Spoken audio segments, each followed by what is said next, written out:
네, 오늘은 아시아태평양 전략센터의 김은 대표님과 함께 이야기 나눠보겠습니다. 안녕하세요, 대표님. 안녕하세요. 먼저 현재 한미동맹이 북한에 점증하는 그런 위협에 대해서 잘 대응하고 있는지 여쭤보고 싶은데 혹시 개선해야 할 부분들이 있다고 보십니까? 먼저 한미동맹은 그 양국의 국내외 환경에 있어서 오랜 기간 지속될 수 있는 그 동맹의 기본 여건을 다 충족하고 있습니다. 그리고 양국 관계의 코어 스트렝스가 매우 강합니다. 지난 70년간 동맹을 유지해왔고 또 미국과 양국 국내의 정치 상황이 매우 어지러울 때에도 항상 양국은 동맹의 중요성을 끊임없이 강조해왔다는 점을 보면 분명히 서로 필요에 의한 관계라는 것입니다. 근데 개선점 말고 세 가지 정도 제언을 드릴 것이 있습니다. 그 국내 국민의 통합이 이루어져야 된다는 것이 첫 번째 제언입니다.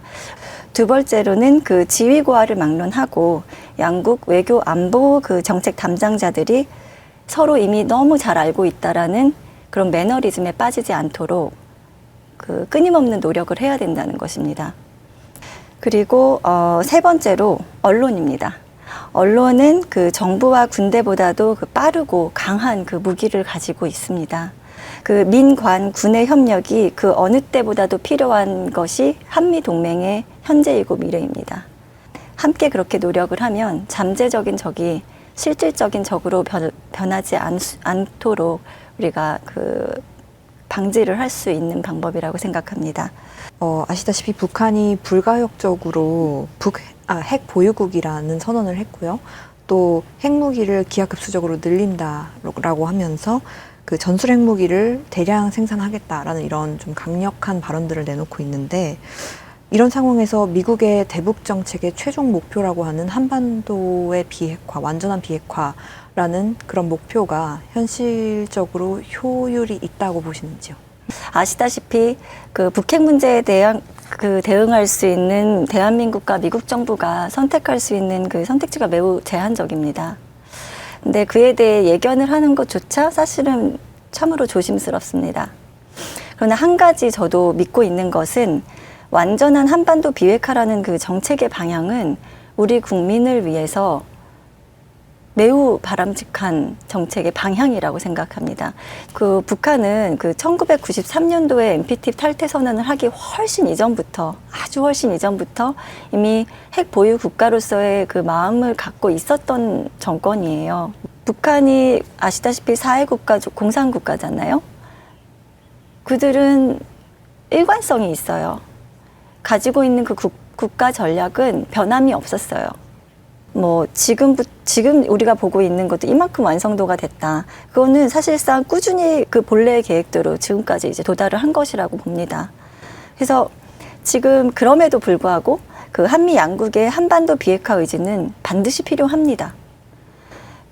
그리고 대신에 우리가 미리 계산하지 못하는 그 외부 환경 요인들이 있잖아요. 뭐 최근에 뭐 코로나라든가 그 러시아와 우크라이나 사태 뭐 등등, 그리고 무역 전쟁 여러 가지들이 있잖아요. 이제 그러한 것들에 대한 주의 깊은 관찰, 그리고 정책 실행 전략을, 그리고 택틱을 조금씩 수정해 나가는 것이 좀 필요하겠죠.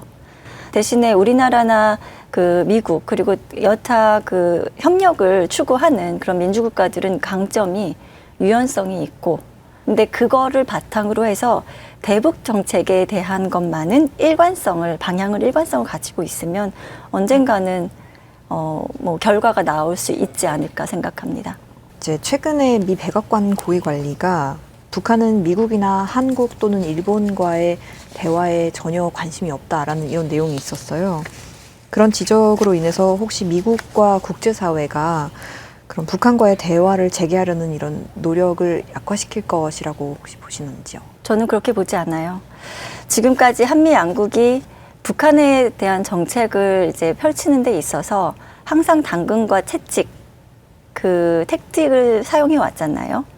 지난 한 10년간, 김정은 정권 10년간을 이렇게 쭉 한번 보시면 더 이상 당근 택틱은 국가 차원에서는 사용해서는 안 된다라는 게 제 생각입니다. 그러면 북한 정권은 항상 정상국가로 국제사회에서 인정받길 바라지 않습니까? 그렇게 하려면 정상 국가처럼 국제사회의 일원으로서의 올바른 정당한 그 매너들이 있잖아요. 그걸 지켜주지 않잖아요. 대한민국은 대한민국 국민을 지켜야 할 의무가 있고 미국 역시 미국 국민을 지켜야 할 의무가 있어요. 근데 저는 그 자국의 국민의 안전이 최우선인 것 같아요. 외부에서 어떻게 하는 거에 따라서 북한이 협력 그 장소에 나온다 안 나온다? 이제 그거는 너무 소모적이고 그냥 이치에 맞지 않는 것 같습니다. 제가 봤을 땐. 그래서 미국 입장에서 북한이 하는 그 행동, 그게 그냥 북한 내에서만 일어나면 모르겠으나 그게 이 동북아 안정 질서에 영향을 미치잖아요. 그러면 거기에 대해서 자주 국가인 한국도, 자주 국가인 미국도 그렇게 그런 발언을 하는 건 너무너무 자연스러운 일인 것 같아요. 그렇다면 이제 대북 관여 차원에서 미국 또는 한국이 어떤 도구를 좀 사용해야 교착 상태인 이 북한 문제에 있어서 좀 돌파구를 찾을 수 있을지 여쭤보고 싶고, 또 인권 문제나 경제를 좀 포함시키는 것이 중요하다라는 이런 지적도 계속해서 나오고 있는데 그거에 대한 입장도 좀 궁금했습니다. 저는 그 문제가 미국의 정책과 한국의 정책이 있다고 보지 않아요. 그 교착 상태가 되어 있는 그 원인 제공은 북한에 있어요. 북한 정권에 있어요. 북한 경제, 북한 인권에 대해서 국제사회를 포함해서 미국 정부나 한국 정부가 나몰라라 한 적이 한 번도 없습니다. 근데 제가 아까 당근은 필요 없을 것 같다라고 제가 말씀드리는 이유는 북한의 경제를 이제 대화의 그 협상 테이블로 끌어오기 위해서 계속 이렇게 뭔가를 회유하고 설득하고 하는 것이 지금까지도 70년 동안 되지 않은 것을, 근데 북한의 인권 문제에 대해서 미국이나 특히 미국이나 한국이 어떠한 그 국제 폴리스나 뭐 인권 그 대사로서 뭔가를 해야 된다고는 저는 생각이 안 들거든요.